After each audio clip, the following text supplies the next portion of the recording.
Hold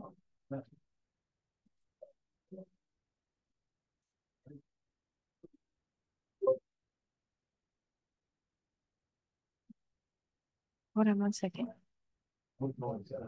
I got two. I'm ready for you. Good.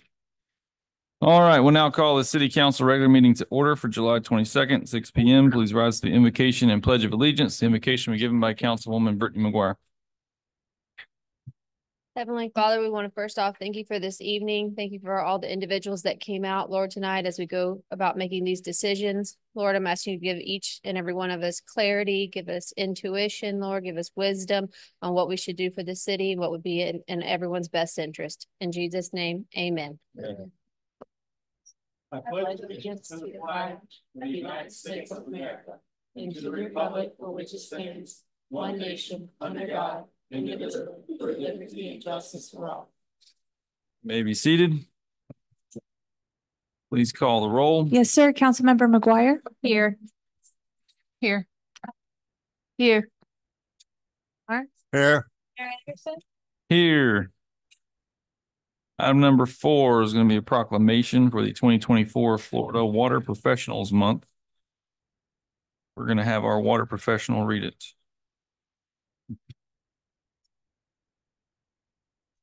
I gave Jerry the copy to read. There's a printout for you. Page number 5. Okay. No longer a water professional, but I'll read it.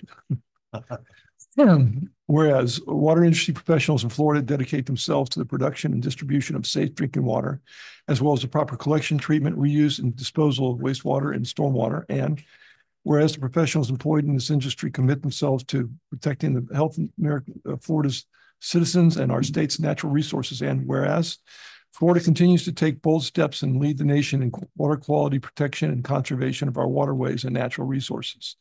And whereas Senate Bill 712, the Clean Waterways Act, passed with bipartisan support, protecting water quality and minimizing nutrient pollution. And whereas Section 403.865 of the Florida statutes designates water professionals as essential first responders. And whereas Florida will continue to fight to protect and conserve our waterways and natural resources for our children and future generations. And whereas it is fitting that the state of Florida recognizes all those who have played a significant part in operating and maintaining drinking water, wastewater, and stormwater systems in Florida by celebrating Florida Water Professionals Month, which applauds their constant efforts to protect our health and environment. And now, therefore, City Council of Avon Park does hereby proclaim the month of August 2024 as Florida Water Professionals Month, and ask our citizens to join us in thanking these water and wastewater professionals for their dedication and hard work in providing safe drinking water and protecting Florida's environment and natural resources. Thank you very much. Up next, we'll have the consent agenda. It's for items number 5 and 6. Do we have a motion? I'll make a motion to approve C6, the consent agenda. Okay. We have a motion to approve items 5 and 6. Is there a second? I'll second. You have a second. Any questions? Seeing none, please call the roll. Councilmember McGuire. Yes. Councilmember McCure. Yes. Councilmember Taylor. Yes. Deputy Mayor Bernard. Yes. Mayor Anderson. Yes. Motion passes. Item number 7, this will be an event request, Orange Blossom Gravel Cycling Event. Thank you, sir. So this is a unique event. We haven't featured anything like this before, at least in my time here. The Orange Blossom Gravel event is a cycling event that's going to traverse throughout Avon Park, and I did provide a map for that. It will have participants riding through the Orange Groves and Bombing Range, ending at Donaldson's Park. They haven't set a date, but they're looking at January 11th, January 18th, or January 25th. One of the things that stands out for this event is there's also the waiver of fees and the road closure, but there's also a request for consumption of alcohol at Donaldson Park. So that's why I placed it on the action agenda. Yeah. Okay. I have a question about this one. When they say they're going to be riding through the orange groves, like literally through the orange groves? There's a event route that was provided, but yes, that's the plan. They're going to be taking the back roads through the orange groves. Okay, so they're not off-road through the orange. They're gonna stay on the street. Correct. Oh, okay. We'll have to get you up here to the microphone. I didn't know if it was gonna be. like- Mr. Ayers. Yeah, right in that microphone. Try again. Hello, good evening. Thank you all for having me. I'm not sure if this is the correct protocol to speak and answer these questions, but no, it's not through the, like between the trees. It's just on the dirt roads. Okay. And again, your name was? My name is Stephen Ayers. I submitted the information to Ms. Hardiman. Perfect. I have a question for you, if you don't Yes, sir. mind. What is the reason why you want to have alcohol at the end of the event? It's not a tremendous deal for us. It's just something people enjoy, a couple beers after doing a long 40, 60, 80-mile ride. We don't have to do it in the park. I've spoken with the community center about renting that for the afternoon of the event. So we'd be self-contained there. There's no, So cyclists, instead of drinking something, put nutrients back in, they think that after beer the will ride. do the Yes, job. I know. Okay. Fair Curious, question. never heard that before. Yeah, Have you this done is- these events in other places or? We did it here last year, actually. We just did it on private property in the bombing range. Okay. With tremendous success. We had about 80 people participating and about 40 spectators. And that was with turning people away because it was on private property. So if we have it through Main Street here, it could realistically bring 200 people that have never been to Highlands County down here. Tons of economic growth, tons of new visitors. And for, outdoor recreation, which seems like a big deal here. Sure. Okay, so we've got a total financial impact to the city of roughly $5,750 is what's proposed with all of the road closures and looks like the board rentals, the largest one aspect of it. Is there any way that we could potentially, they are requesting that these fees be removed. So is there any way that we could potentially mitigate some of these costs, either through funds received from you guys or maybe changing the route to not need some of these things? Sure. Yeah. And I'm totally flexible. I know we haven't really had a chance to talk or anything. I'm totally flexible in everything. So we charge people to participate. That can offset some of the costs for the aggravation and burden for the city, all that kind of stuff. So I am 110% on board with working with the city to bring people here to actually be a part of the community instead of just being, sequestered on a friend's property out in the bombing range, Sure. So when you say you charge people, you mean the riders, the bikers, Yes, ma'am. It's a registration fee. and alcohol? You selling or you just? No, handing out? ma'am. What? No, ma'am. Last year, and I don't mean to talk over you, pardon me. Last year we had an alcohol sponsor, so it was no charge. It was just part of the registration, as well as a ton of other non-alcoholic beverages, LaCroix and, regular water, things like that. So let me make sure I get this right. You said it was part of the registration. You mean the bikers, their registration? Yes, ma'am. Their registration fee. But what about the other participants? Just people that show up. Oh, spectators. Uh-huh. Yes, ma'am. They're all welcome. They're gonna get free liquor too. If they're of age, yes. Oh, okay. Yeah, which again is not a hard demand of any sort. It's just just like any sporting event. Jerry, would you like to outline what the parameters are as far as consumption of alcohol for events like this in Donaldson Park? Yeah, they'll obviously need indemnification and insurance to back the indemnification, and may need a license for the sale of the alcohol for small events. I don't know if you're not selling, if you're giving it away, that's going to be required. Right. But I'd leave that up to you guys to get, and they'll have to show it to the city manager or the city staff. Absolutely. And I'm happy to cooperate with all the legal procedures, everything like that. I've run bike events that were unsanctioned for years now. Oh. So this is the first time we're working with the city, permits, insurance, all that stuff. So Yep. What we're really looking to do is set a date and then we can, jump through all those hoops and accommodate everything that y'all would need. Now, when we have events that include alcohol, such as Oktoberfest and so on, we require, police officers as well at the site. I don't know if this is just like, at the end, we're going to have a few beers and so on. I leave that up to you, but that's been traditionally what I've requested that you approve, is to have, I agree with that 100%. because people act the way they do when they Very good point. alcohol. Yeah, absolutely. And it's just like finishing a round of golf and having a couple beers with your pals after 18 holes. It's kind of the same exact equivalent there. Sure. Yeah, once you add alcohol to the event, it's definitely a lot easier to do them on private property. Yeah, absolutely. Yeah. a local business that you knew or something that had the space to do what you want to do, it certainly makes life a lot easier for your. Yeah. And the alcohol thing is not a demand. It's just something people enjoy. By no means is that the hill I'm going to die on as far as doing this. We just want to get it approved so we can get people down here, show them this town I've been visiting for 20 years. And, it's such a unique landscape out there with the orange groves, clay roads. It's incredible. We've had people travel from as far as Panama, Amsterdam, Barcelona. Wow. Yeah. All up and down the Eastern Seaboard, all through the Midwest. So people are hopefully really excited to come down here and enjoy the roads. As far as the alcohol thing, it's not a big deal. Happy to, and what I mean by that is we're happy to cooperate with you, work with what you have in mind. No problem there at all. Work with a private venue for that sort of thing instead of in the park, which, I mean, there are kids there. I totally get it. It's not, something I'm like hard set on, Well, perhaps the council would like to vote on, would you want to have police officers for that event? And if so, how many you want to have? I don't know the size of the event, but we generally have at least one for alcohol events and sometimes two, depending on the size of the event.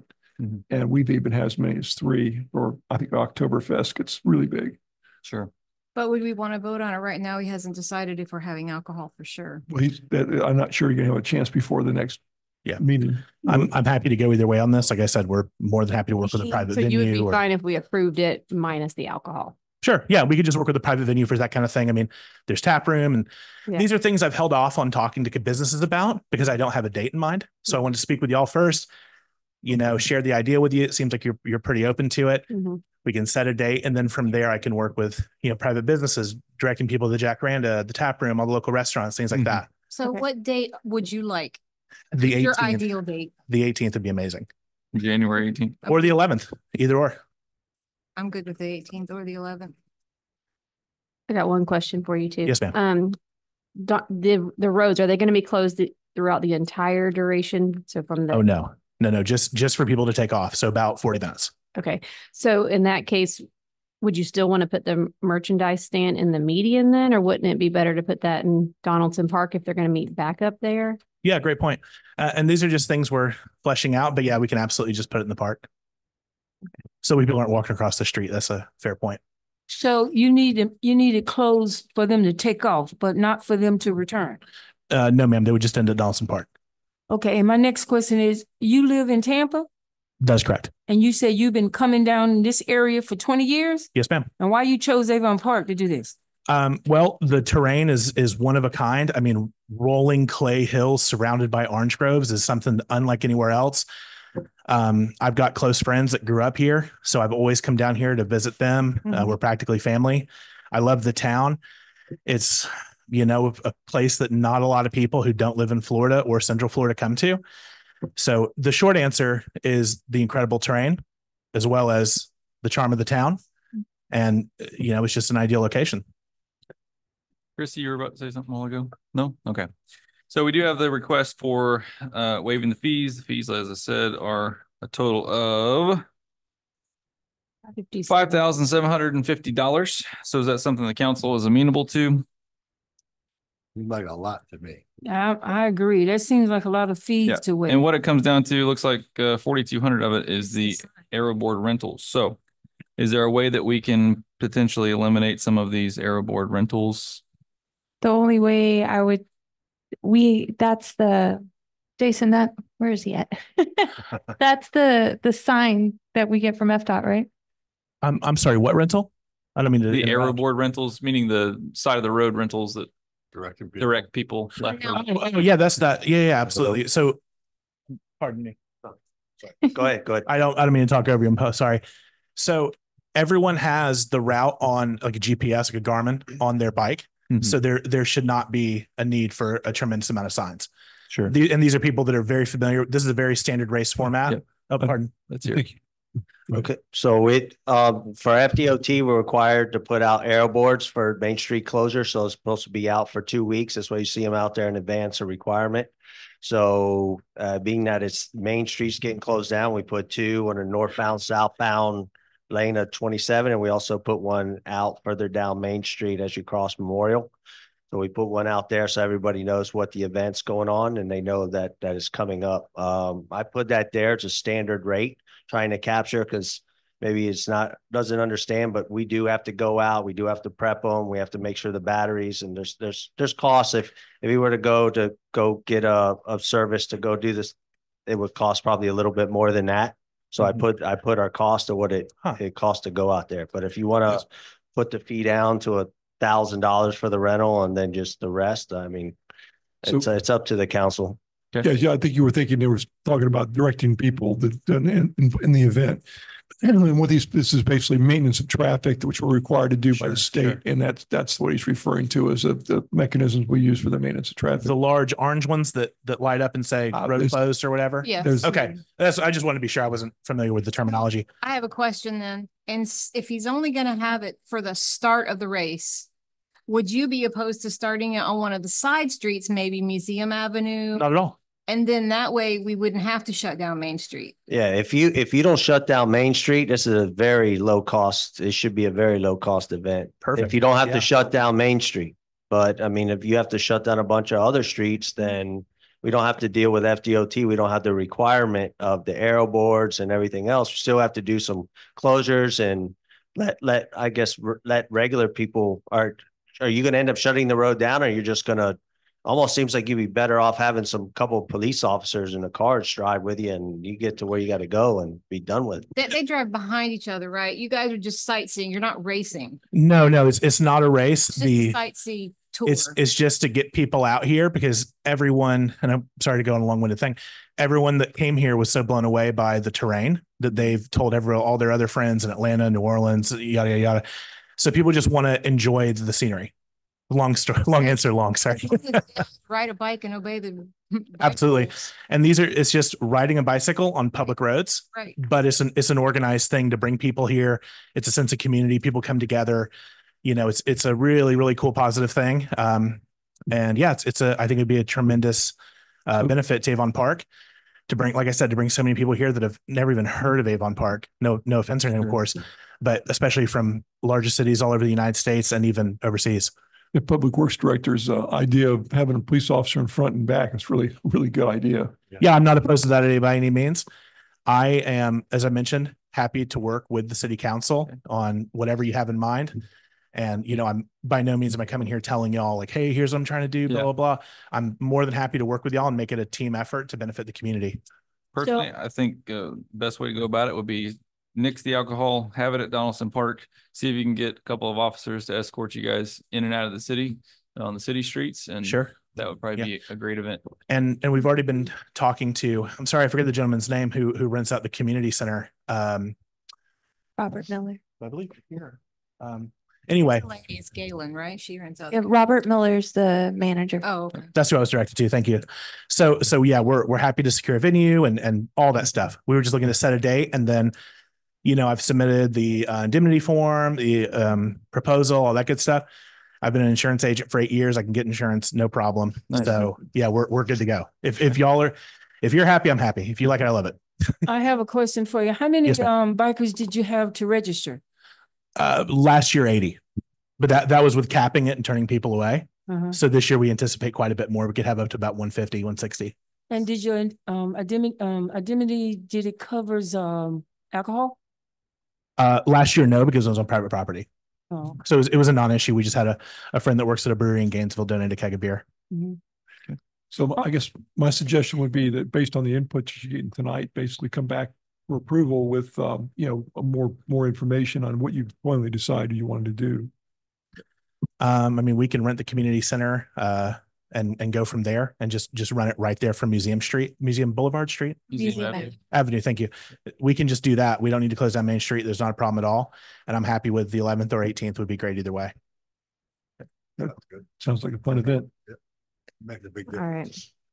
Well, I'll go ahead and make a motion then to approve the date for January 18th.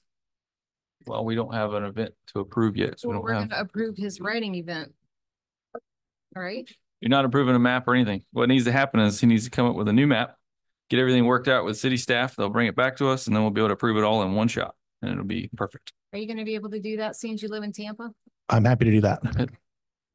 Emails and phones. Yeah, I can, I scanned everything over and sent it over. I can come down here. It's not, a world away or anything. So you just need a finalized map. Yeah, finalize map and tweak the plan a little bit. Obviously, the lack of alcohol would be great. And if you want to have it Donaldson Park, I certainly would be fine with that too. Okay, yeah. So- So we cannot set the date yet. You really need to approve it all at once. Okay, yeah, no, and, I mean, and that's a question. because I'm if you not approve the arguing date, what are with. you approving? We're not approving a map. We're not approving a use. Fair, yeah. It's pointless. So, Okay, yeah. This is new to me. I was just, yeah. yeah, We'll get with you, Mr. Ayers, and walk you through it. they'll straighten you out. I appreciate it. I need it. Very good. Thank you all so But, much. but thank you very much for bringing this forward. I think it's going to be a great event. Yeah, absolutely. I appreciate your time. All right, thank you, sir. Thank you. All right, item number 8, we have the Avon Park Housing Authority request to remove Bill Day from the board and reappoint Nikki Dilday and Felita Knighton for an additional term. Yes, sir. So the Housing Authority confirmed in an email that they are looking to request Mr. Day for consistent absences on the Housing Authority. As the mayor stated, they are also looking for reappointment of 2 of their members, and they are here to speak if you have any question. So moved. Is there a second? Second. We have a motion and a second. Questions? Any questions? Seeing none, please No. call the roll. Councilmember McGuire? Yes. Councilmember McCure? Yes. Councilmember Taylor? Yes. Deputy Mayor Bernard? Yes, Mayor Anderson? Yes, Motion passes. thank you all very much. thank you. So now since Mr. Day is left, that creates a vacancy. Correct. So we will put it out for anyone to see, right, Chrissy? That's correct. All right, item number 9, this will be the first reading of ordinance number 09-2024, 07, right? 07-2024, sorry. An ordinance of the city of Avon Park, Florida, providing for adoption of code changes to code section 50-116 to direct firework applicants to forms on the city website and to provide for fees to be established and modified through resolution and then by ordinance. Providing for codification and repeal of conflicting codes, ordinances, and resolutions, providing for severability, scrivener's errors, and providing effective date. All right, Jerry, we see your name and Chief's name there. Who wants to present this? I told Chief that I would help out on Okay. this one. So basically, the ordinances that we have don't accurately reflect our internal processes. Uh-oh. That doesn't work. None of my mics work. When it comes to processing the applications for fireworks sales. So all this ordinance does is it updates the language so it accurately points them to where on the website to find the form is. Yeah, I need to change the short title because we did make some changes below that I didn't include in the short title. I should take those. I didn't read them in the first reading, so we're okay. But I need You'll to think make about, pages. yeah. Okay. So if you have a motion to approve with the changes. Do we have a motion? So move. We have a motion. Do we have a second? Second, We have a motion and a second. Any other comments, questions? He's talking about the changes that are listed here in the red Yes. or, okay. Is there anything besides what is listed in red, Jerry? No, All right, any other questions? Seeing none, please call the roll. Councilmember McGuire? Yes. Councilmember McCure? Yes. Yes. Deputy Mayor Bernard? yes, Mayor Anderson? Yes. Motion passes. Resolution number 2024-07. This will be a SRF loan application.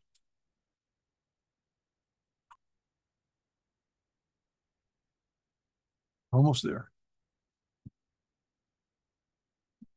Okay, a resolution of City of Avon Park, Florida relating to the State Revolving Fund Loan Program for Project WW 28044, making findings, authorizing the loan application, authorizing the loan agreement, establishing pledged revenues, designating authorized representatives, providing for assurances, providing for conflicts, severability, and effective date. All right, Jason. You'll give Okay, us an overview.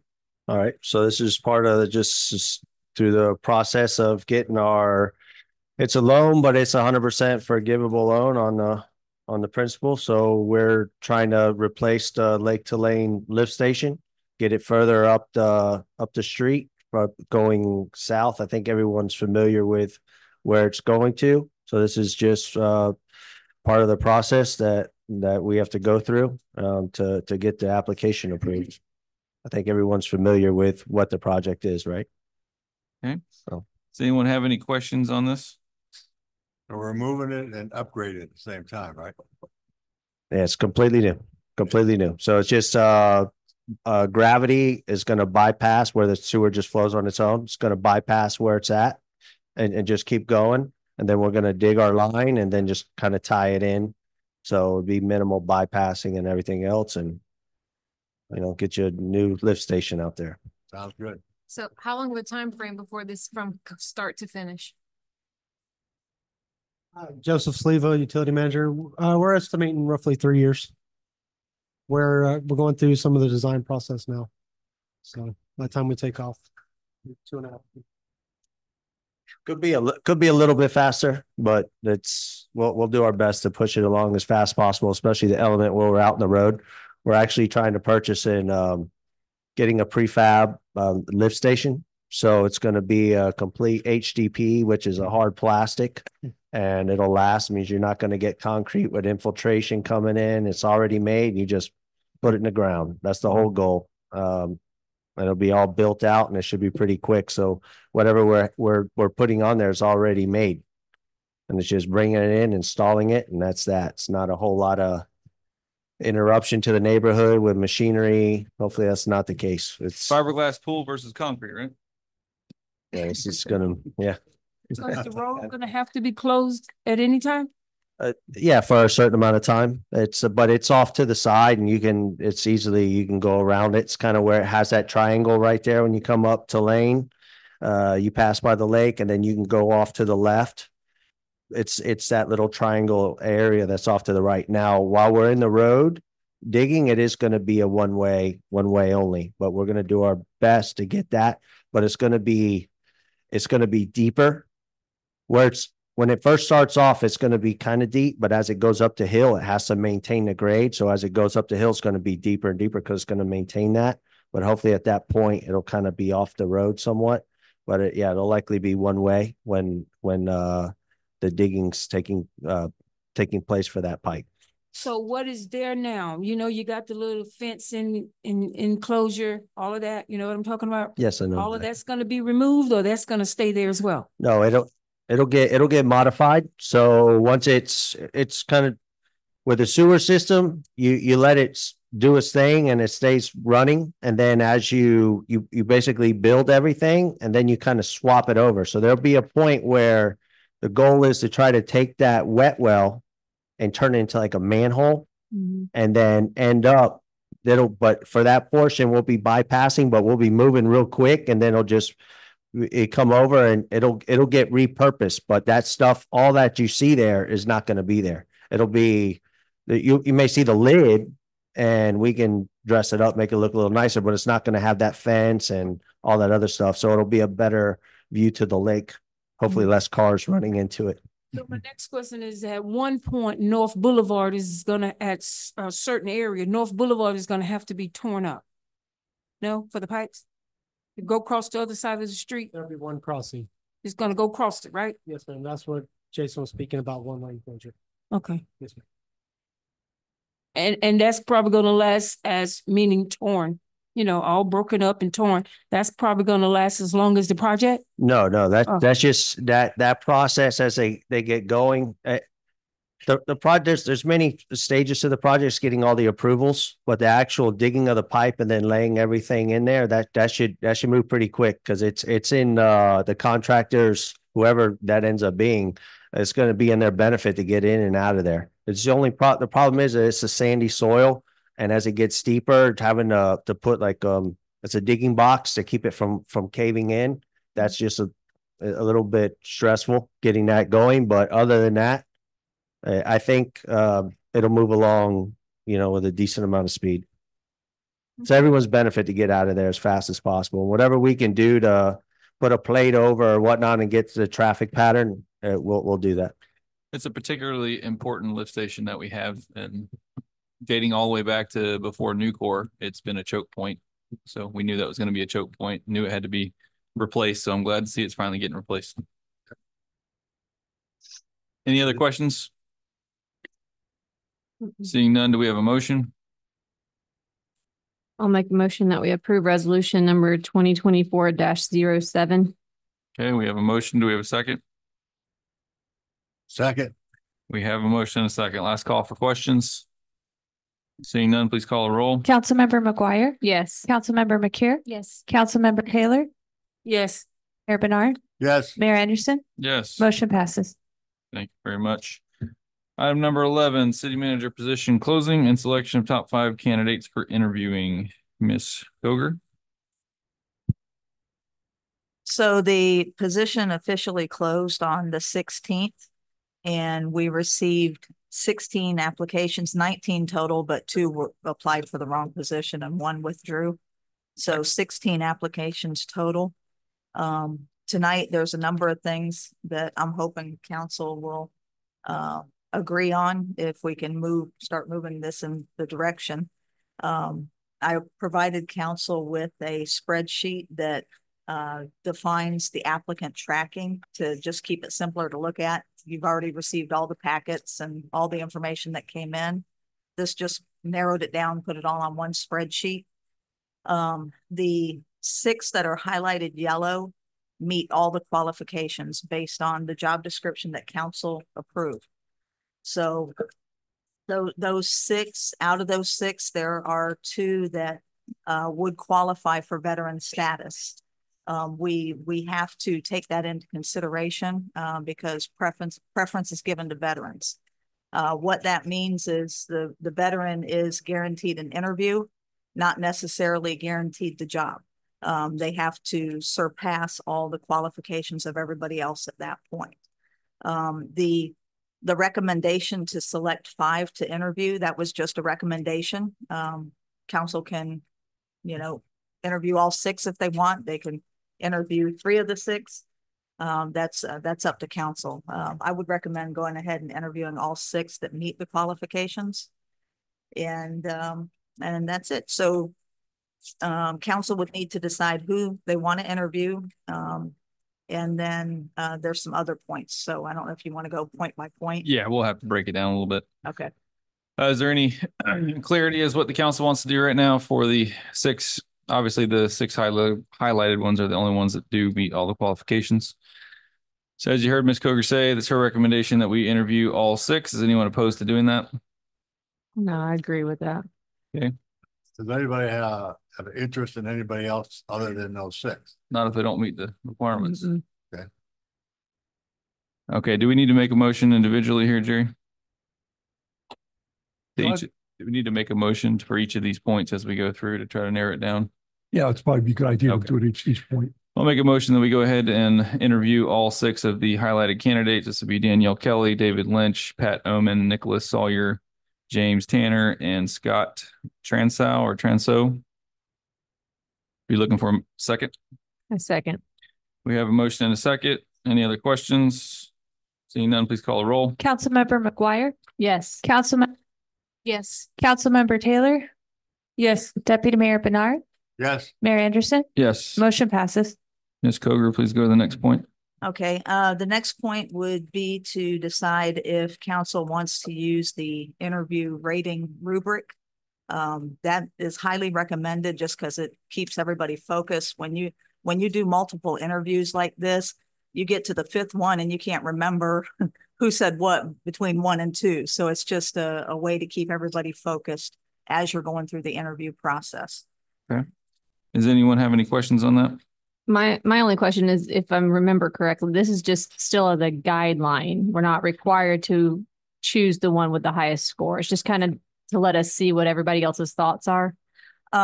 Yes and no, because with the veteran preference, and I was doing some more research on this today, veterans, anytime you bring in a scoring, which also falls into the capacity of asking each candidate the same questions that you choose, which is on here too. It falls into a scoring segment versus non-scoring. And when you do scoring, veterans automatically get extra points added to that score. So they get, if they were honorably discharged, they get 10 points right off the bat added to that scoring. And then if they were disabled, then they get, I believe it's 20 points or a percent based on how many questions we decide we want or how the rating goes. So how does the preference for veterans work if we do not use a rating scale? Then you have to interview others as well, not just that.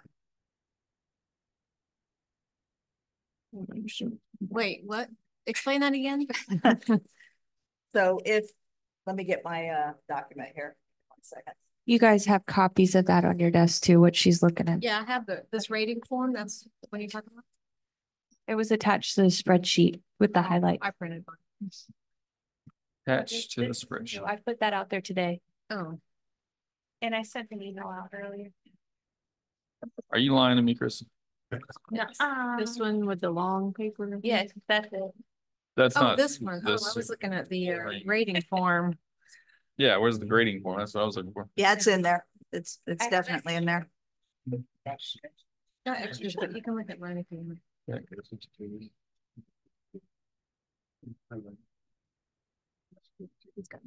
I got that. I got that. Yeah, I got mine printed. Yeah, we're looking for this. It's, it was sent in a separate email, the rating form. This. Yeah, Yeah. so there's scored interviews and there's not scored interviews. The difference between the two, which is why I'm saying ours is going to fall under the scored, is all applicants are asked the same questions in the same order. All applicants are evaluated using a common rating scale, and interviewers are in agreement on the answers and who they decide they're going to hire. So that's why it would lean towards the scoring, not just through that rating rubric. It's all of those pieces. I see. Well, Denise, I have a question for you. You put in parentheses that is highly recommended. Yeah. For the scoring. Mhm.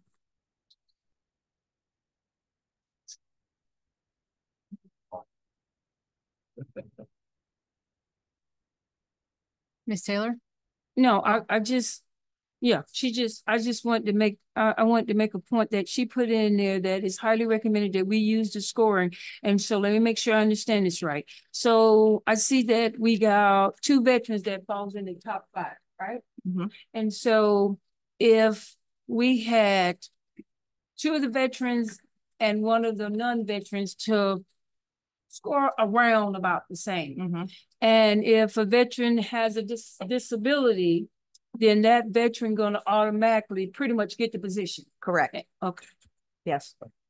Okay. Yeah, and you don't have to use the scoring rubric, but it does help with that process. So I But guess why do you recommend it? Because you put down here. Because we do that internally for all positions.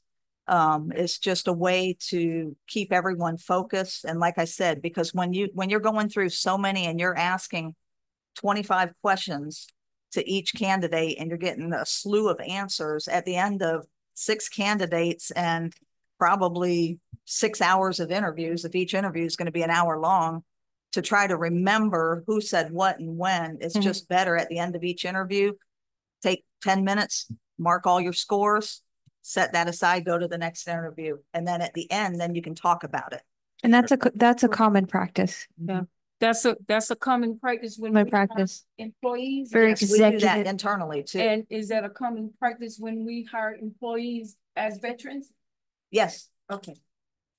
So I guess that's just my only thing I'm not understanding. If we don't use the scoring, then how do the veterans get the upper hand? They don't get the extra points, but it's then you talking amongst yourselves who based on their qualifications and how they answered each question. Mhm. Then you have to go back to each question and say, okay, this person knew about stormwater and streets and this person didn't, and this person only knew half of it. And the person that knew more about that was the veteran. Then the veteran would be, you'd have to look at it all that way. Okay. Yeah. All right. So for the rubric or not for the rubric? If not, then we have work to do. I don't think I'm opposed to the rubric. But it's a yes or no question. So will you provide us with copies, paper copies for all that stuff to fill out, or you want to print it off? Yes, no, whenever we go to do the interviews, we'll have everything in place for you. I do it now internally. We have a panel of 3 that does the interview. They each get their own packet and they do the interview. So will the council be the only ones providing scores? Yes. Some of the questions on there just seem a little technical as far as us knowing whether it was a good answer or not is my only drawback. That was, and we talked about that internally too, because the city manager is responsible, right, for all the operations of the city, day to day, hands-on. They need to know budget. They need to know ABC, whatever, nuts and bolts of whatever. So they could be up here telling you an answer, pulling something out of the sky, and you may or may not know that what they're telling you is factual or not.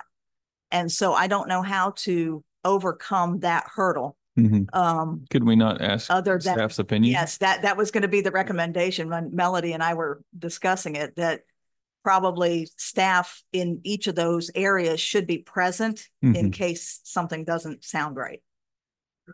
But we wouldn't score. We could just offer input if asked. Could we also ask the department heads in advance their comments about these participants? So we would have the information before we started going through the process. Jerry, how would that work legally? So long as they're not providing some sort of a written contribution to the score, would it matter if you talk to different staff members about their opinion on certain aspects of it? No, I mean, you're free to talk to staff members individually, and the only limitation on that is if not to undermine the city manager. So I mean, it doesn't seem to me like there's any issue there. If you feel like you want to get the opinion of staff members, and that's probably a good idea. I mean, I actually think we have a great staff. Actually, I think I'm really impressed with each department head, whatever else you call yourselves, that I would rely on your knowledge of certain, like Melody. Give me your opinion of who you think the best people understand how the sick. Give me your 3 choices of who you think understands finance or your job involved. And the same thing with Denise and Jason. Well, the only caveat I put on that, Jim, is that I think it's probably better if Denise stays neutral. Yeah. Okay. But speak to people about the specialties that they do, like code enforcement and public works and things like that. So we could also ask our interim city manager, because she's right, an actual expert. Her too. City clerk. So absolutely. All right. Yep, all the And experts. of course, Randy too, because he knows everything. He doesn't want to talk.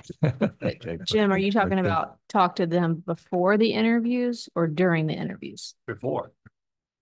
But they won't know any of their answers. All they'll know is what's on their resume. They would have to be observing and then asked on the spot, or after the person's done interviewing, then ask the questions. So it would be after their interview then.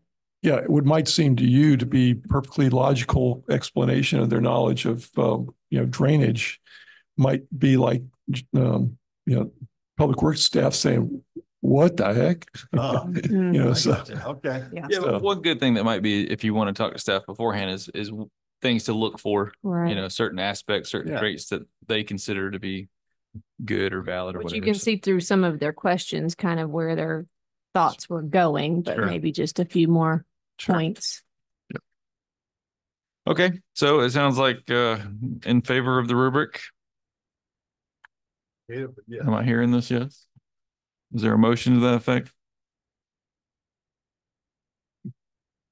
Before I make a motion, one more time. I'm sorry to everybody, but I just want you to explain yes for a rubric, no for the difference. What are we versing here? Yes for the rubric. I mean, I want to know what the benefit is as to using it or not using it. Using it is to keep everybody focused. The benefit is when you're working with multiple people doing multiple interviews, it can get very convoluted. And those of us that have sat on panels before will attest to that. To check those boxes as soon as you're done is a lot easier than going back after you interview all 6 and try to remember who said what. We're already in a situation where we have to use the scoring side versus the non-scoring side. the rubric aside because we're asking the same questions to each candidate. And then follow-up questions, of course, can rabbit trail off of that, which is fine, but the initial questions should be identical for each candidate. So the main benefit is just to help in the end narrow down your decision and to see who truly qualified. Okay, and then so if it's a veteran who was disabled, they get more points Mhm. than another veteran who was honorably or Honorably dishonorably? discharged. Yep. Okay. Yeah. Okay, well then I'll go ahead and make the motion to approve the use of the rubric for the applicants. We have a motion. Do we have a second? I second it. We have a motion and a second. Last call for questions, comments. Just one more question. Will the rubric be turned in after each interview, or do we hold them all until the end and then turn all of the rubrics You in? can hold them to the end.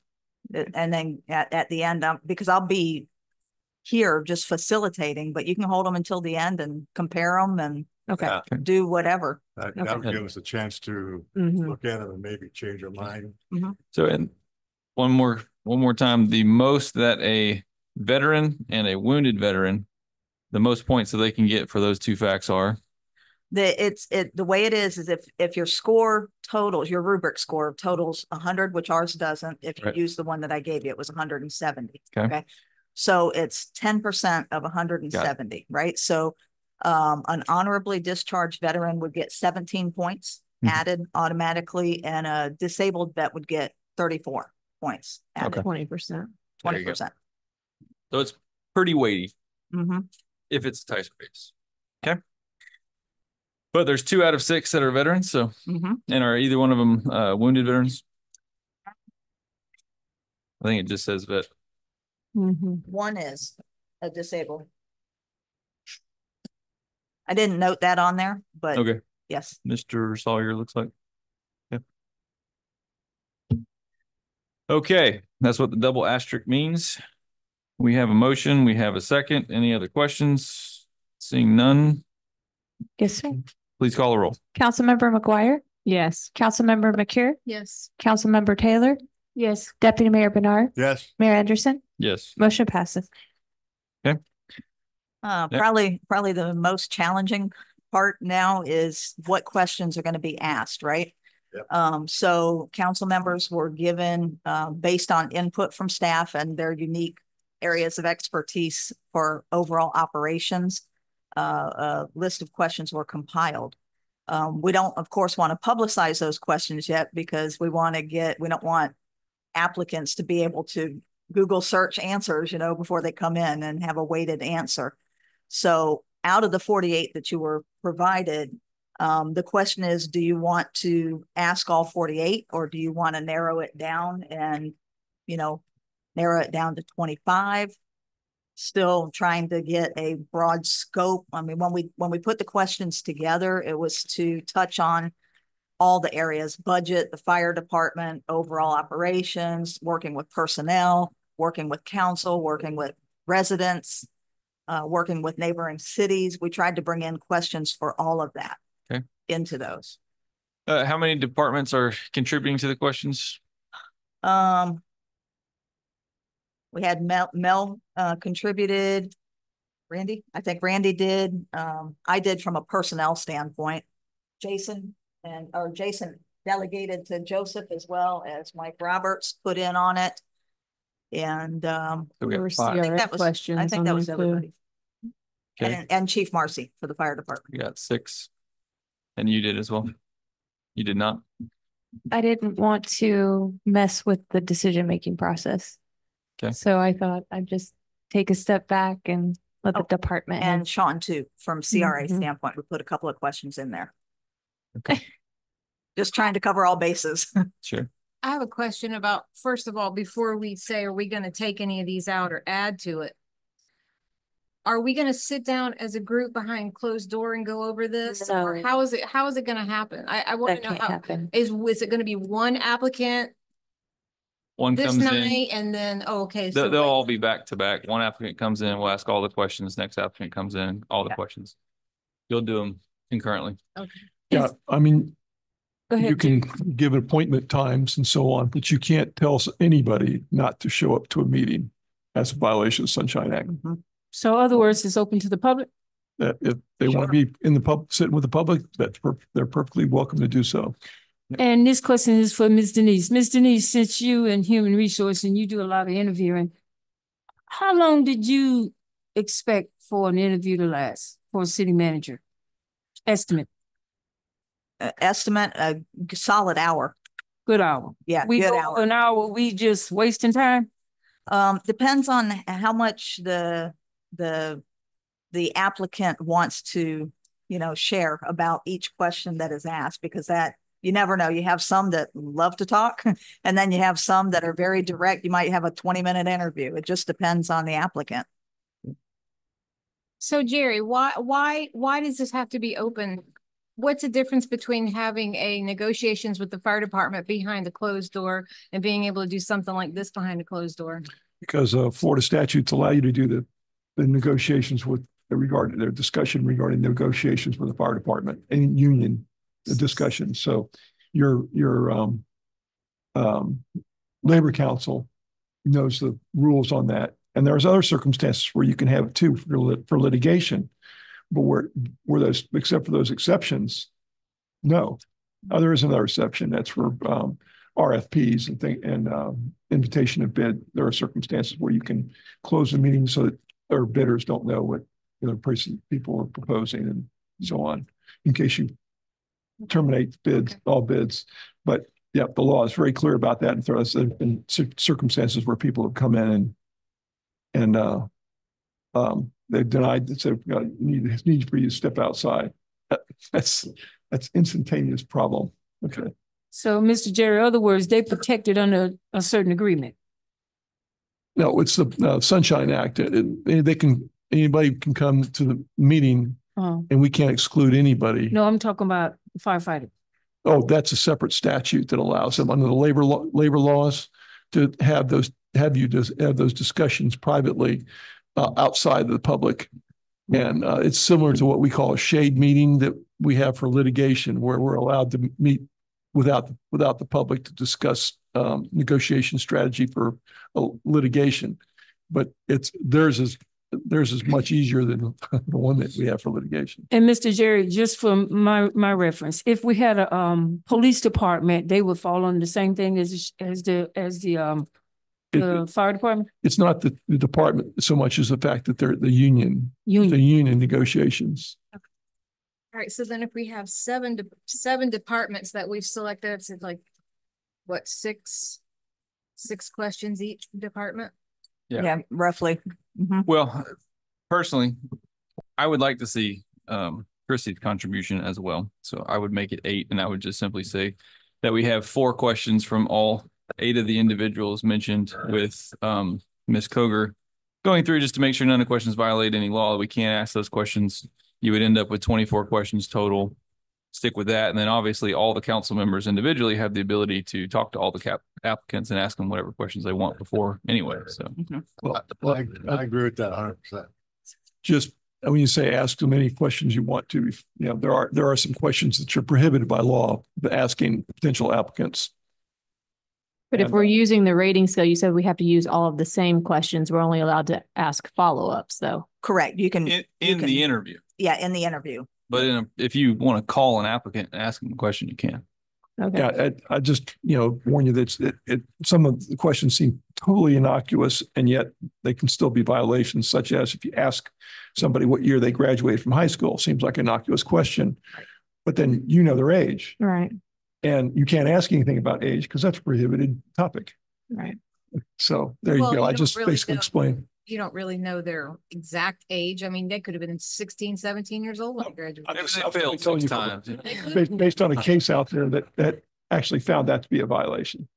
So yeah, There's just a few questions on there that just seemed very, like it's asking for like a 1-word answer. Like, do you know what something means type of a deal? I'm always more for questions that allow them to start talking. Okay. To see what they're Yeah. going to share. So obviously this is an opportunity that if we do want staff to come up with the questions, we can give them parameters, our opinion of parameters to come Well, up with. isn't that, I mean, you guys already did come up with your questions, Well, right? and- But we can go through and kind of say, take Mhm. this one out. Yes. Good point. Yeah, but then, so you said they're gonna hand in 4 questions each. Right? Now, if you want to end up with 24 questions, yeah. So three each if there's 8 people, right? Yes, Yeah, so Three three questions, 8, yeah. 24. what she said. I mean, and if they do have a yes or no answer, then maybe we can extend that to say, please explain. Mm-hmm. Yeah. And to be clear, these questions will be answered before they arrive. We're Or will they- asking them they in be- person. No, this is part of your So interview. the first This is time, the the first interview. time they hear this question will be right. Correct. So if council members are calling them ahead of time, please don't ask them these questions. Yeah. Why would we call them ahead of time? That was just brought up. Okay. I wouldn't recommend it, but I don't advise yes. it either. Simply because it's so easy to ask a prohibited question. Right. But we're okay to call after the interview if we have any kind of other, stuck on 2 people. And my It does. question would be the deciding factor between if I went for this person or if I went for that person. Well, there's some questions that you can't ask even after they're hired. I mean, Well, they're, you know, yeah, but I'm not gonna call them up and ask them how old they are. I mean, I know that, but like I said, it can be appear to you to be a totally innocuous question, but then it might be prohibited. But I can't tell you not to do it. I'm just simply saying So I just don't advise it just for that reason. Please. rule of thumb, you want to stay away from medical questions. You want from any, things that are going to make it. okay, so maybe we do this. If we have a question after the interview that we want to ask, maybe we okay to run it by either Jerry or Denise. Or you could send it to me. Is this going to be, and I'll give you the That's green fine. light. That's fine. And also too, I mean, this is totally up to council's purview. I mean, if you do the 6 interviews and there's 2 top candidates and you're just not sure, you can call them back for a second interview. Yeah. And that might be the way to go in that scenario. You could certainly do that. Sure. That's a good idea. Okay. My only concern with that is if one comes in from out of the state and then we call him back again and he's got to fly in again. Well, no, they can do Zoom, right? Maybe council could agree to, for the second interview as a follow-up, allow the Zoom interview the first time they come here. Follow-up questions can be through Zoom, possibly. Yeah, I don't see why not. It's hypothetical. I mean, chances are someone's going to stand out to the majority of the board and you're going to. Well, there's always that time that it doesn't. Miss Denise, are these interviews gonna take place over different days? All in the same day? They should all be in the same day. Yeah, I know it's going to be a long day, but that way you don't have, because once you have the first one, I mean, it's public. And I would even recommend that those that are being interviewed be close by so that they're not out talking. And So when we get through interviewing one, we would tell them you need to wait until the complete process is over? What? once the interview is done, they're free to go. But what if we And- wanted to call them back to ask them some questions at, during that same day? That would be a follow-up interview at that point. Oh, that would be a Because- follow-up. Yeah, because council, once you interview all 6, then council needs to meet, outside of the interview process Okay. to narrow down the selection. And then at that point can reach out to the candidates if there's follow-up questions. I'd like to do that as a agenda item during a city council meeting. So once the interviewing process is over, then we can have that decision making done at a city council meeting. I'd like to suggest this meeting start at 4. I like to suggest that 4 is not good for me. 4 was good for me last year. It's not good for me. If you want to say 5, I can do 5, but I can't do 4. I'll do 5. I You're just talking about can't. the interviews or the council meeting? Well, even the finance The special interviews meetings. I- or the I- council The meetings. interviews need to start at like 9 a.m. Yeah, that's what I was thinking too, like a early morning for the You're talking set about like apart 6 meeting for the hours. interview. Yep. Yeah, it's going to be a long process. Yeah, it's going to have to be a special meeting. Could even be on the weekend or something. Yeah, the weekend. Yeah. Back to questions. All right. All right. Any other thing on questions? Right. Good point. Right now it's proposed 3 questions each, 8 people, 24 questions. Does anybody want to change that, expand that? Throw some questions out, give any guidelines as to the questions you want to see? What? My only guidelines, just like I said before, I'd rather see open-ended questions. I would like for them to provide examples so that things can't just be Googled for a good answer. How have they applied that? Or, where have they seen failures in a certain area? Those types of things, the open-ended. Or you can even do where every council member gets to come up with one question and add to it. I'm fine So with it could be that. 29. That way, if there's something that's particularly of particular importance, it's on the list. What do you think about that? Anybody opposed to that? I'm good with that. So let me clarify, each one of us is supposed to go through these questions that was provided to us and pick out our top 3. Any question you want to ask? Yeah. So if we get 24 questions from the staff on a list, then each of us can contribute 1 question each. Addition. So we're not using these. We're gonna get 24 questions, 3 from each department. And then they're gonna bring them to us, and then we are gonna add 1 question of our own. And they may stick, whoever came up with these questions may stick with the same questions that they've already submitted. it's just an opportunity, hearing our feedback, that they can tweak it if they want. So right now, the questions that are in our packet aren't necessarily going to be the questions that are going to be asked. You got it. That's what I want to know. I'm clarify. Thank you. Yes. So human resources is going to review the additional questions. So I'm going to do a lot of printing for me. Yep. So we'll have to approve this at another meeting. Sure. Okay. Which will be our next meeting. Mm-hmm. And then do we want to set a date for an interview date, or you would probably have to talk to the applicants to kind of feel their schedule? Yeah, I think we would need to pick a date, but that probably wouldn't be until after the next meeting at this point, right? Okay. Because then once you have a date, then I can call them to say this is when we want to do it, or we set the date now for, 3 weeks out to give those that need to make travel arrangements to come in. Well, our next meeting's not for 3 weeks. Yeah, it's August 12th. So. So, yeah, up to council. I mean, What we're gonna do is- it'll delay the process that much more. Yeah, that's the next question. So on the meeting, is anyone opposed to having it on the weekend, starting it in the morning, so we have time to get through everything? I think that would be better just in case they do have another job still at this point. Yeah. Yeah. And I would rather go ahead and set it I'm a morning tonight person. if we can, just so it's going to be 3 weeks before we decide on these questions. If we Right. set the interview out for like the following weekend, then that would give them a month of travel arrangement time. So you're talking about the 17th of August, Saturday?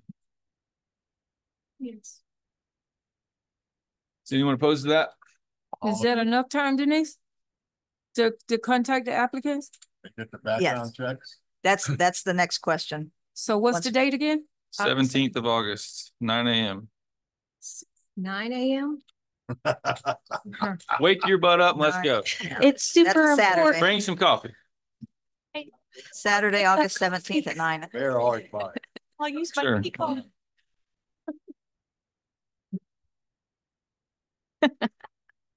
But seriously, is anyone opposed to it? I'm not. Hold on, but I gotta check my calendar. You weren't wanting me here, right? It's up to you, but I can't do the 17th because I'm captain of our community emergency response team. Thought you were And, going to we say have- pickleball. And It's it.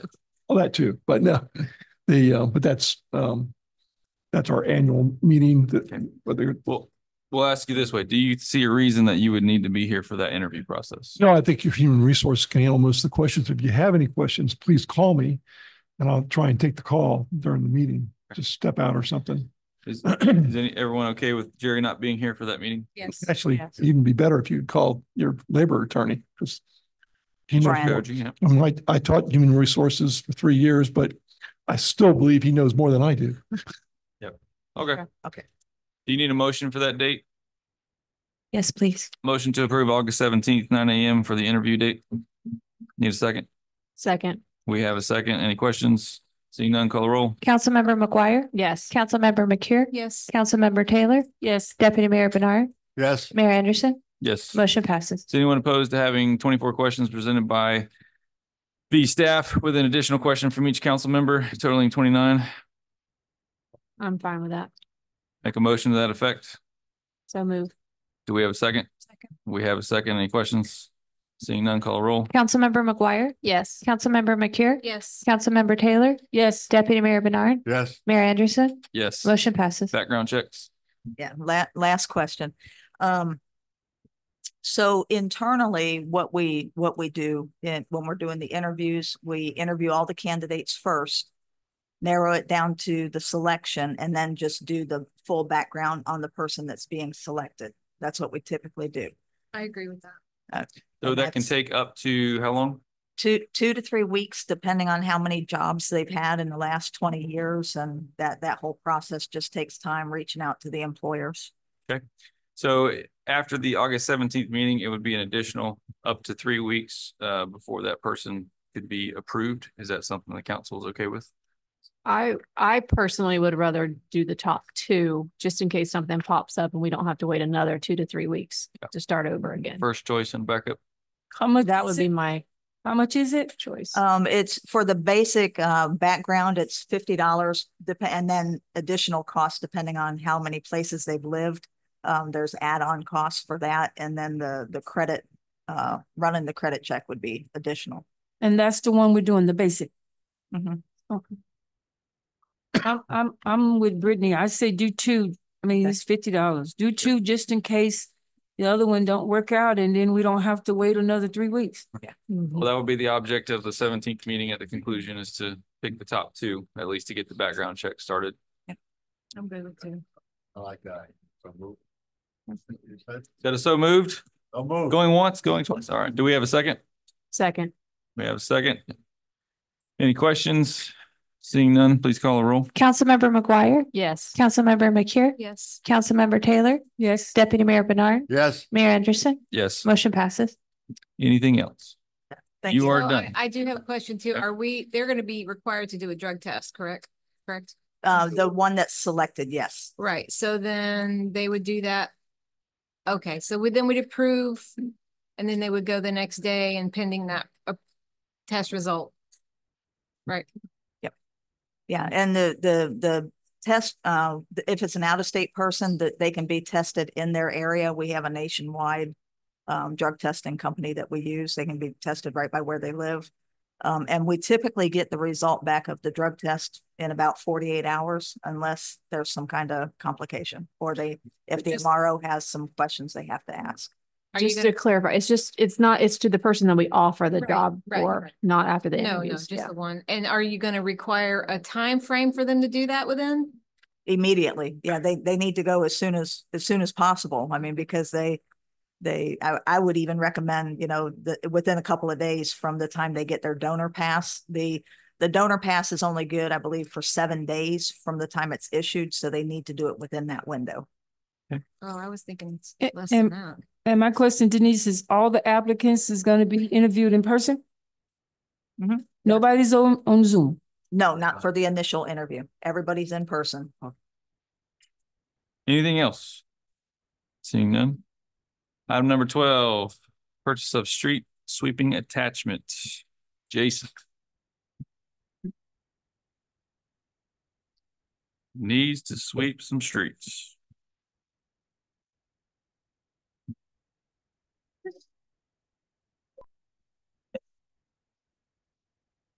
Hi, Jason Exon, Public Works Director. So this attachment goes on, we have a Kubota, so it's a attachment that we found. It's got pricing, contracted pricing. It's relatively expensive. It's a picture's worth 1,000 words, but a video is even better.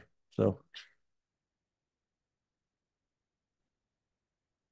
the goal is we do have plenty of areas that have sand accumulation. So I like to get that machine and go out and areas that can get curbs. And there's certain areas where our street sweeping companies, I've multiple times I've talked to them. I think they need more like a Pelican size machine. It's like, I don't know if you ever seen it, has like the wheels in the front, but it's got like a single wheel in the back. And it kind of just, but it's much more heavy duty mechanical sweeper, where what they have, it's kind of every time they come out, we'll do a better job. They pull it off the curb and it goes out in the street and it doesn't get picked up, makes it much worse. So now the dirt's in the street.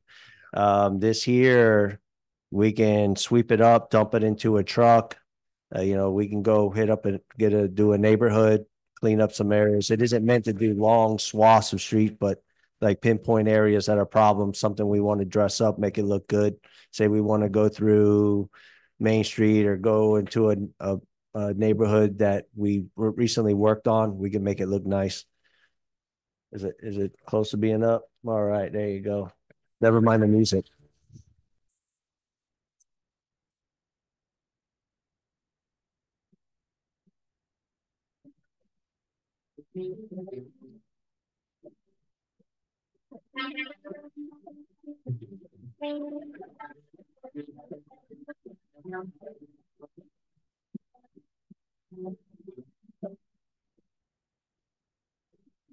Pretty basic.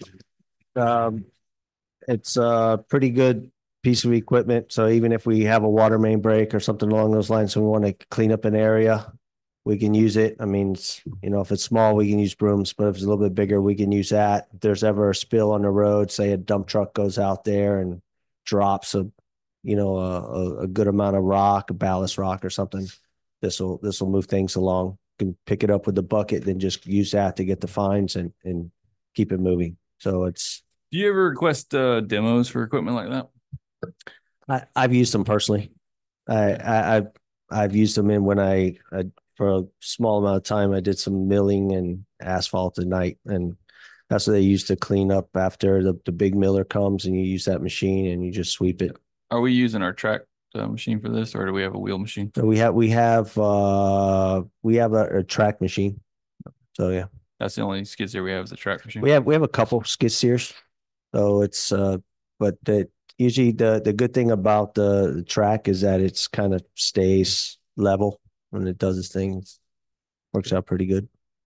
I'm amazed that we don't have a traditional broom piece of equipment here.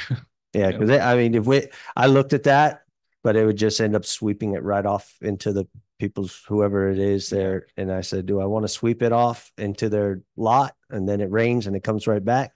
Or do I want to try to pick it up? The goal is, pick it up, get it going. Smart man. So I saw in the video that the front of it has little sprayers that would spray. Wouldn't that create mud? No, what it does is it keeps the dust down. So it keeps, if it's dusty, it keeps that down. And our street sweepers, whenever they come through, their sweeper's supposed to have a misting attachment. It's not meant to saturate, it's just meant to keep the dust down. So Jason, this right here, this machine would only be used like the roads that has the curve. It's an attachment on the machine, so it's just that we already have that bigger orange piece of equipment. It's just the broom attachment that goes on there. Just the broom. Yes. Okay, but even if you attach the broom to the equipment that we already have, would it be used on the roads that has the curve?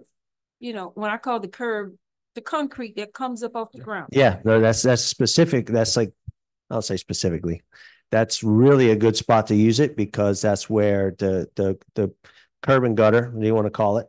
That's where you get your accumulation of debris. If it just is an asphalt road and it's crowned in the middle, kind of goes off to the side, usually that any kind of dirt kind of makes its way off.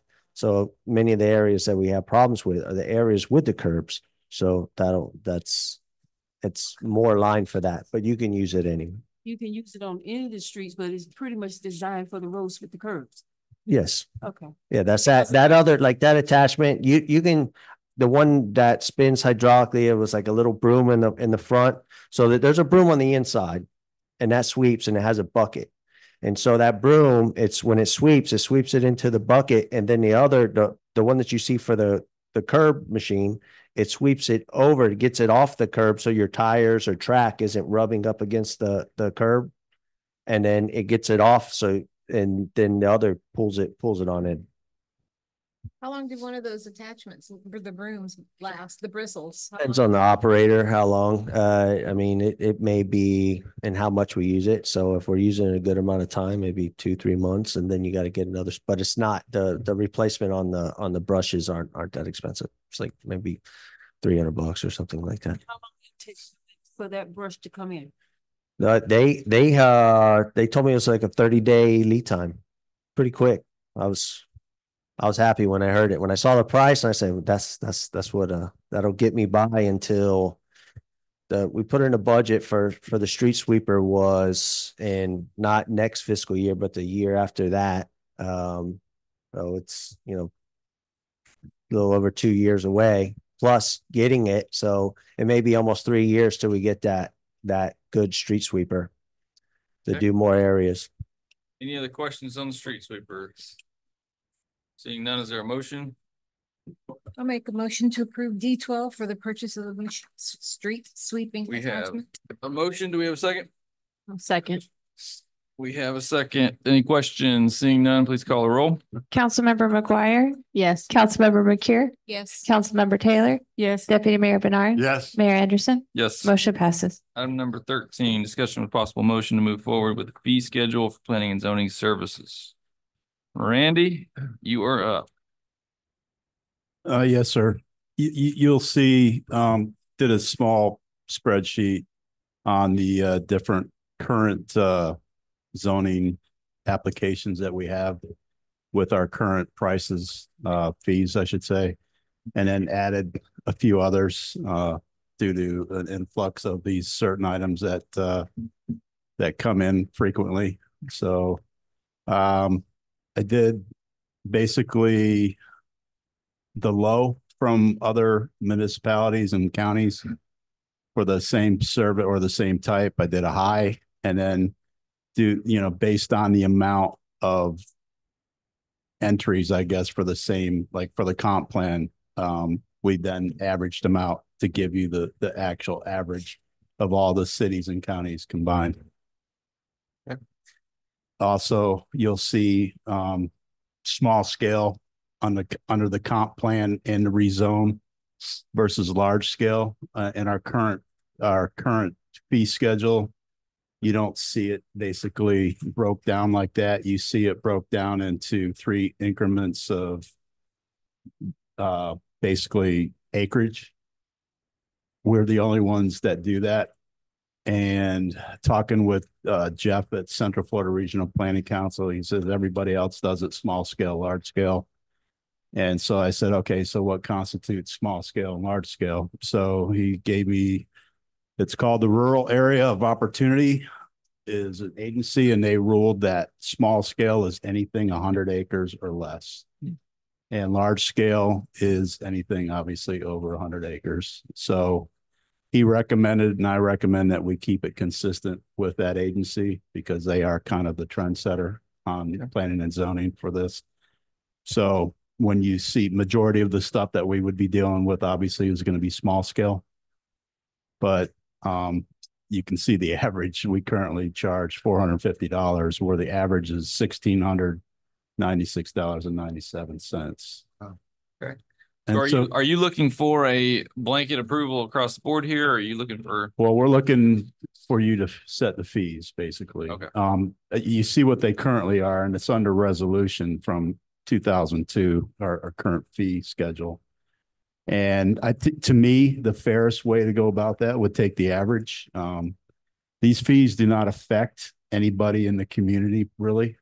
These are not going to be passed down to the citizens, with the exception of potentially a variance. The variance is the only one that I see that we really do. It's not going to, these are not going to have anything to do with somebody that's building a house or anything like that. It's going to Like be a site plan review and a plat review? Yeah, those are all for large scale developments, for large commercial projects. Those aren't going to be for any people building a house, on a street or a private residence. It's going to be for a larger development, residentially, or a commercial development, that's going to result for what Central Florida deems a necessary site plan review. They are the ones that tell us. So all of these are going to be broken up into small and large scale. No, just the 2. The rest of them, there is no small scale text amendment. There is no small scale. The only 2 that have the broken up into small scale and large scale are the top 2. Okay. So if you look at our current fee schedule as well, you only see that, so I think it's 1 through 10, 11 through 15. And then I don't know where that came from, but so again, looking at the variance, you know, we charge $125 where the average is from $598 to $670. Based on the small amount, it's almost laughable because people would rather pay the 125, do it wrong, and then ask for forgiveness afterwards. And when you do that and you're only having to pay $125 to go in front of P&Z and ask for a variance, why not just kind of do what you want to do? This may be a little bit more of a deterrent than, you know, where you're going to do it the right way the first time, because you know you're going to end up paying $600. I mean, like some of these are like, I think some of these agencies, they $1,000 for a variance because of that exact reason. So whenever you say others, how many others are we? I looked at 7. So I tried to stay similar in size. Arcadia, Okeechobee, Lake Wales, Frostproof, Fort Meade, Highlands County, obviously. did you look at Sebring, Lake Placid? I did not. So they don't have. There's 3 or 4 agencies that really aren't up to speed, and one of them being Wauchula, the other one being Bowling Green. But so we use the ones that some of them they didn't change as probably right about the same time we did as the last fee adjustment they had. So I tried to get more recent and relevant fees to come up with these numbers. I mean, you can go anywhere you want with them, but Sure. it certainly shows where we're at and how drastically low we are. And I actually got a couple calls from some realtors after Diego did a thing in the paper about the fee schedule and what's coming tonight. And they're like, man, it's about time. Whose responsibility is it to do this? I'm like, well, kind of it's the city manager to bring this up. They're like, why didn't that get brought up in the last 22? No, not the last 22 years. And I said, I don't know. I don't know why this hasn't been looked at, but. So is Central Florida Regional Planning Council, are they involved in most of this stuff? All of them. Every single thing. And do you have any kind of data that shows, you know, how many comp plans we usually get on a yearly basis? They would have that. No, I can tell you right now, I have just the comp plans are when you're going to do a huge development. That's when I'm just talking about any of them. Do we? Well, have yeah, any I can kind tell you of right data? now, the biggest one we're dealing with is site plan review. I currently have 9 open ones right now that have not even went through the first submission. And that's We're just currently right. charging $500 for that. Yeah, which is a joke. Well, let me ask you a question that doesn't deserve an answer, but are you looking for increasing these like 50%, 100%? Or No, again, I think they should be, what the average? why not do the average? I mean, to me, that's the fair way of doing it instead of, you know, these are paid by developers. These aren't paid by, you know, the land. These are paid by big money, big developers. Doesn't mean you should gouge them, but this is, you know, God knows what they are in Polk or Hillsborough. I guarantee you they're probably 5 times this. Plus we have no impact fees. So really, this is nothing. We pay Central Florida, you saw tonight, $55,000 a year to do our planning and zoning. Keeps going up. Yeah, But our fees. That's why I was kind of Yeah. curious of how many each of, in other words, how much would we have to raise it to recoup our 55,000? You don't, even with these new fees, you're not going to recoup your costs. We're probably falling short with our current rates. We may collect 10,000. We're 40 grand in the, and that's just off my head, but I know every one of these comes through me. And then I'm kind of the central repository, and then I farm it out to who needs to go to. But we're missing out on so many fees that we could be augmenting the $55,000 that you pay Central Florida Regional Planning Council, which, by the way, is a deal. Randy, let me ask you this. You've looked at these. Have you told up if you made them all the average of the other ones, what that total would bring in? I can tell you pretty much if you look just off the top of my head, if you look to the far left, which is the Avon Park fee, and then you look at the average, it's consistently 2 to 3 times So we're looking at maybe 30,000 total. Yeah, so if we put it, Totally. yeah, I mean, easily we could recoup more than half. I guarantee it. With all the stuff that's going on in the city right now, we could recoup probably 2/3 of the fees. I think it's now time to do it too. If you don't do it now I mean, and I get, we have 9 going right now. They've already paid their fees. They wouldn't be affected by this. Okay. But if you set a date where, effective whatever, if you approve this, these are going to be the new fees. I mean, and these lien verification letters, I have on here, we don't charge anything for those. And I showed you, we had 165 of those. And that's not even including July, because I do track those because that's staff time. That's not CFRPC time. That's what we do in-house. So we're probably at 200 since January 1. And we don't collect a thing, where most other places, 15 to 20 bucks to fill out the letter. You got to do the research. You got to do research times 3. We've got hard copies of them. We have to go into BSNA, and we also have to go in the clerk's office and confirm. So that takes staff time to do that. Yeah. So like for the annexation that we currently do not charge a fee, and then you've got the average is almost $2,000. Is that per lot? Is that per project? It's per project. I checked that per project, but a lot of that has to do with attorney's fees. Because right now I think it's $26. I think, if I'm not, the last I heard, to fill out an application for voluntary annexation. Then obviously Mr. Beer gets involved. And then until recent, I don't remember ever collecting any fees. But when I bill though, I bill with the noting that project is billable for my time. Oh, sure. Right. Okay. And I think that's why we have, but I mean, I don't know what those bills are. I don't need to know what those bills are and what's paid, but the other agencies, they just use a flat fee, and whatever the attorney's fee is, it is. Yeah. Well, I mean, I just think that we probably should look at it a little bit closer for sure before we go make a decision like this. I mean, I think I'd certainly like to see what we've done for the past 3 years as far as the totals of all these different categories, how many we did, what did we collect. I'd also like to see, I know that they're outdated, but I would like to see what the other towns in Highlands County are doing. And then what we would bring in, if we went to the medium, what we bring in if we went to the low, that sort of thing, give us a range. And that would probably sum it up for me anyways. At least there'd be a little more fair option instead of just. That's going to Go take for some the top time. dollar. That's not going to be done by the next meeting. That's fine. Yeah. We got time. These have been messed up for these have about been 20 years 22 now. years. So. I guess another 2 months. We'll give you a isn't month. gonna- We'll 'cause give you honestly, a I range. it's going to take every bit of 2 months. Okay. What's on my plate? And not to give you extra work, but if you could keep them separated according to, Whatever you. don't average them all out, but tell us what Fort Meade is, what is Frostproof, what is Sebring, what is Lake Placid.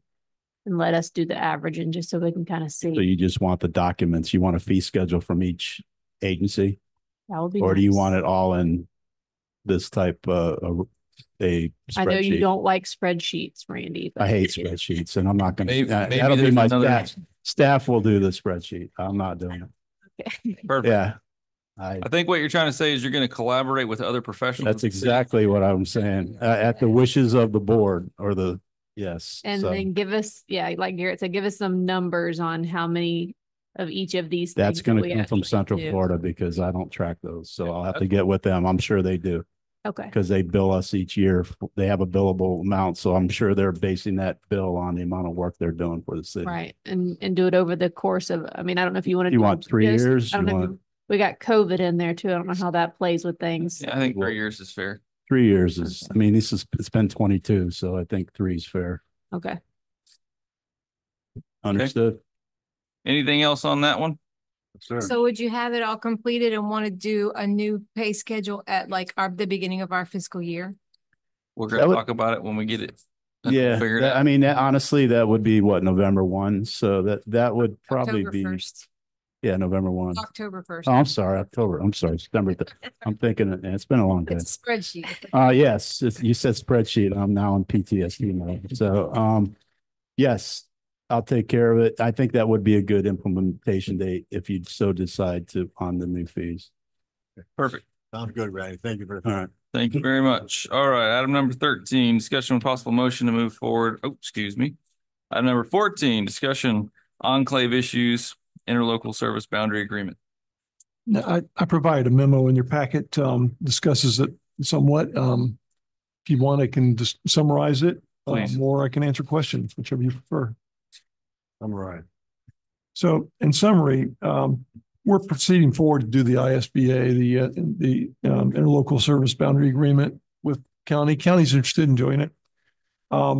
They've also been pushing us to annex some enclaves into the city that are, they felt they're, you know, and they're pretty obnoxious enclaves, and we're amenable to that. But you know, our position was that should be all done as part of the ISBA. Basically, you know, we want something, they want something. That's what agreements are about. If we give them everything they want up front, how well is the agreement going to go for us? You know, that's my perspective. You know, I think there is something that we can do for them. There, you know, they also want to have us annex some roads that are totally engulfed by the city, you know, and I don't have any problem with that. You know, it's not an area that you're going to be, you know, suddenly having to provide service and things like that to immediately. It's just a road that we will have responsibility and liability associated with. And so, I mean, that's it in a nutshell. We're still going to proceed forward. They're saying, well, it's going to take so long to get that ISBA. And I don't believe it's going to take that long. You know, it can take that long if nobody cooperates on when we have an opportunity to get together as groups. You know, if we can't get anybody to schedule it, then obviously it can take years to get done. But if we can get everybody to at least try and cooperate and get meet these meetings for the ISBA to get negotiations done, then, you know, we can get done fairly quickly. They're done. They've been done all over the state, you know, not every county, but a lot of counties have done these with the cities. And it really provides something for both parties for planning. And as I mentioned before, you know, utility planning, public works planning, you know, the fire department can plan if they need a substation somewhere and things like that. So that's what I'm talking about is I feel like we were arguing basically, us and the county attorney and I were having a colorful discussion about the topic. And I said, look, I'll take it to the council. If they want to move forward on these annexing these enclaves, it's their decision, not mine. But as I mentioned, you're deciding on your negotiating position. I have one really important question on this item. Are some of these enclaves, I see a lot of addresses here on Marble Avenue. Are we going to basically, we're going to make them city property and take them away from the county? Yeah, basically not city property. They'll be inside of our city limits. They are inside of our city limits now, but they're not part of the city. That is that we've annexed all around them and we've left this enclave, which is really, you know, not allowed under the statute. The reason I brought it up, and Jason, he'll tell you too, because I know that's why he's standing up, I believe, is we had a complaint, not a complaint. We had a gentleman who manages the new Twin Lakes development on South Lake Avenue, sent me multiple pictures of up to 100 tires dumped out there. And I asked Jason if he would, whenever he has time, to go out there and take a look at it, see if there's something. Well, before I asked Jason, I didn't read the part that said up to 100 tires. I just thought it was a few ones, and maybe he could run by, take a look, see if it's worth our time or not. And then all of a sudden I read the part that said it's up to 100 tires. It's like, well, I can't imagine the manpower, the vehicle power, the dumpage fee for the city, if they're a city property, how much that would cost us. But then Jason did an investigation and he's going to come and tell us what he found out. Yeah. Oh, I can tell you. Jason There he is. I call right. Randy. All right, Randy, you My tell man. me. Yeah, no, it's in the county. Yeah. See, so I'm afraid So- if we take those properties, they're dumping sites. Yeah, I got with the sheriff's office, who then spoke with Rob Gunthorpe, who is their environmental deputy, and they have to schedule the inmate labor to go out there and pick up. Yes, that location is right at the corner of South Lake and Garrett Road, notorious for dumping of tires. And Well, ultimately it becomes the responsibility of the property owner to make sure that nobody disposes of tires on their property. I know it sounds obnoxious, but Yeah. that's a fact. You know, we think we can try and help and have more, you know, maybe drive-bys or whatever, you know, and maybe somebody at some point can put up a camera and see if they can catch some of these people, you know, doing it and get some license tag. But whatever, you know, I think it's incumbent on us to ultimately close these up because they were done and they are illegal. That doesn't mean that, you know, we're mandated to do that by law, but when this was done years ago, the county let us get away with it basically. And now, you know, they're saying that it's time for us to clean this up. And I agree with that. I just don't agree with the timing, trying to do it before the ISBA. The ISBA, you know, should incorporate all these things. And at some point, you know, we just have to accept the fact that that's our city limits and we should take care of it. Okay, something I wanted to add to that. We have a project with that force main project we got going on, and there's two areas, Glenada, which is where our public works office is, the facility. And then another one is down by the Twin Lakes and Martin Road. So their county has some policies and they came out and said, oh, we don't do any open road cuts, but some of the areas where we would normally put the force main maybe down 4 to 6 feet, more or less, going underneath the road. They're requiring boring, you know, going under and boring and taking the pipe underneath. And due to the calculation, how they do it, we'd almost be underneath the ground, almost 27, 28 feet. And nobody wants to do that. It's going to put an exorbitant cost on what we're doing. And their statement is, it's county road. We don't agree with open cuts. I'm like, yeah, and we'll fix the, you know, we'll fix the road, no problem. But if those roads, like in some of the areas they're talking about the enclaves. Did you mention Lake Lenada? Lenada. Because there's a Lake Lenada road that they told us they want us to take over. Yeah, that's what I mentioned. So yeah, I mean, yes, we can get that done. I've already drafted up the ordinance for that. So I mean, if you all agree, I'll just bring that to you with regard to that. I just I have a problem with closing up the enclaves until we, you know, do it as part of a total package. And that's why I want to bring to all of your attention is that those two roads would be great for us since Glenada, you already have that set. And to get the other one, I believe it's the Martin. So we don't have that issue having to bore. If it's our road, I can just open cut, take it up underneath there, go back and fix the road. They already have new roads down there. Might as well just match it. And then we're set. And we don't have to get that exorbitant cost because that was a little headache back and forth with the county and us. So we would be appreciative as a department if we went that direction. We go ahead and absorb those two roads as a show of good faith that we're willing to work with them. And then we reconvene with them in the future. Sounds good. Great idea, Mayor. Thank you. Sound good? Yeah, thank you, That's Randy. good to me. Anyone opposed to that? Nope. All right. Well, Thank you. Look forward to seeing it. Yep. All right. Anything else for the good of the city? Did you want my report? You want to? I would Oh, love yeah. to have your report. I mean, I don't mind not doing it. I would love to have it. Just a quick update. I'll be super quick. Bid updates. RFQ 24-10 is for surveying services. That bid opening was scheduled July 12th. We did receive 3 qualification packets and are undergoing the vetting process. More information will be forthcoming. As I reported earlier, 101 West Main Street yielded no bid responses. Recently, someone approached me. I included the email in your agenda packet about reissuing the bid for proposal. Is there an interest on the council to amend the bid specifications or just run with it again and put it back out? They're looking to put it in for it as it was out. Correct. Put it back out. That'd be my opinion. But All right.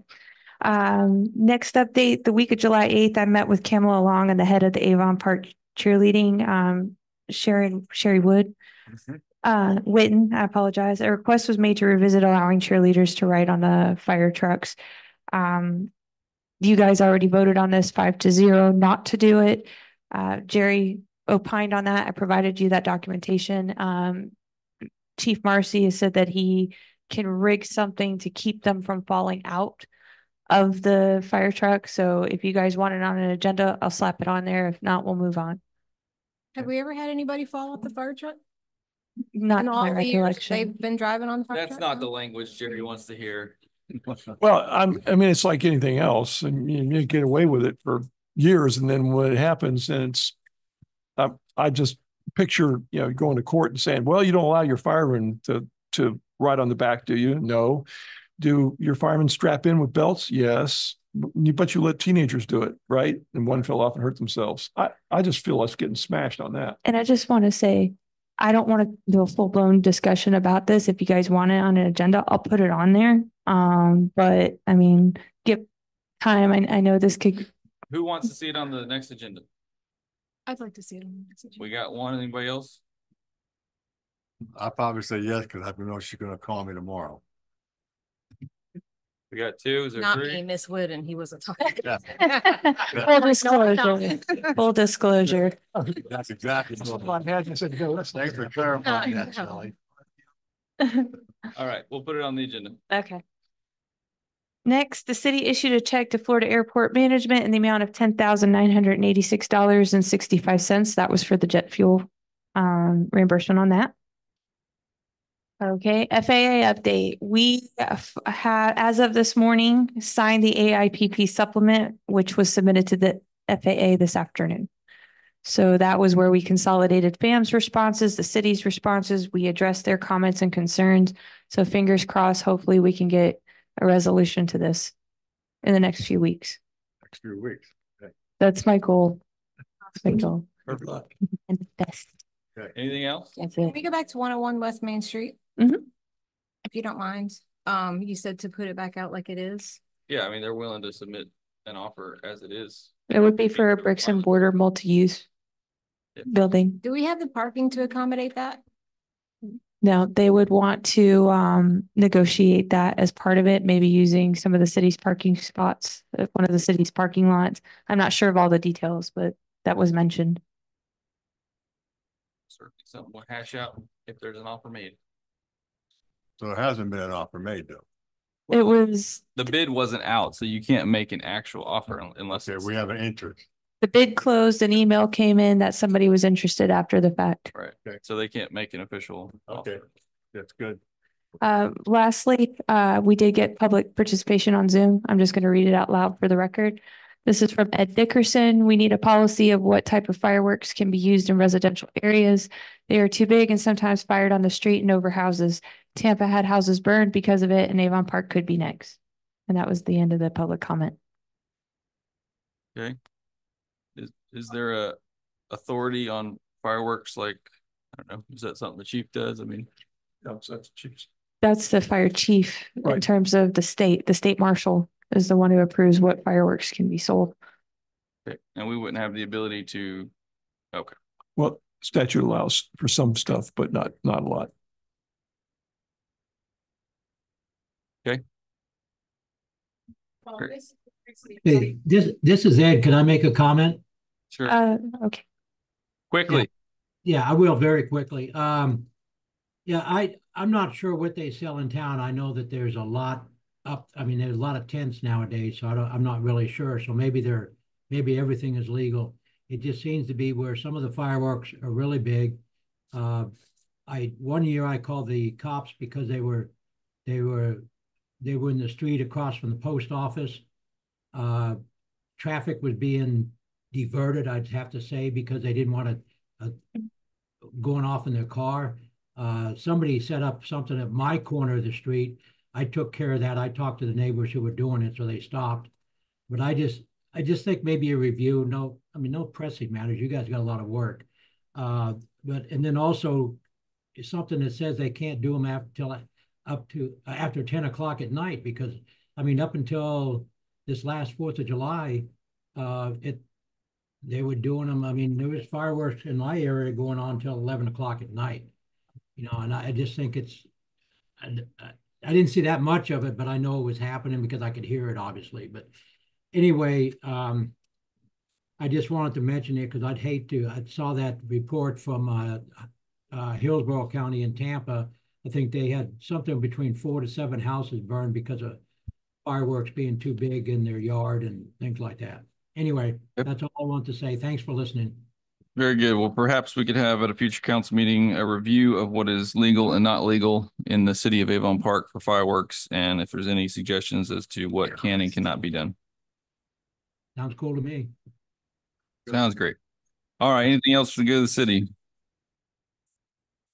Put the, fire church and like on the agenda. Then we can try to get the children, the coach. I would appreciate it. Joe Powell.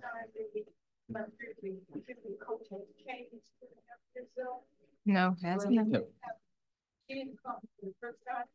She wanted it on the agenda. We spoke of it, she didn't show it. So if possible, I would like her to probably give it. You got it. Anything else for the good of the city? Yeah, I just have one more thing. Don't get mad. These Too late. microphones, we just had these done since I've been here, right? They're not under any kind of warranty, or he's not going to come back out and fix them. I mean, we paid a good money for those. And I'll they get with shouldn't- Matt about it, but Well, we need to get with the people who actually did them, I think. yeah, he's because my tech it's guy though. He's gonna know the ridiculous. whistles and all the stuff that I don't know about microphones. So Oh, I'll stick well. Matt on him. Okay, that's fine. Cause I mean, we paid a lot of money for this. We don't for need it to full council attention for this question. You can Not work. talk to her after. Anything else for the good of the city? Seeing none. Is there a motion to adjourn? Motion to adjourn, Seeing please. no opposition, we are adjourned.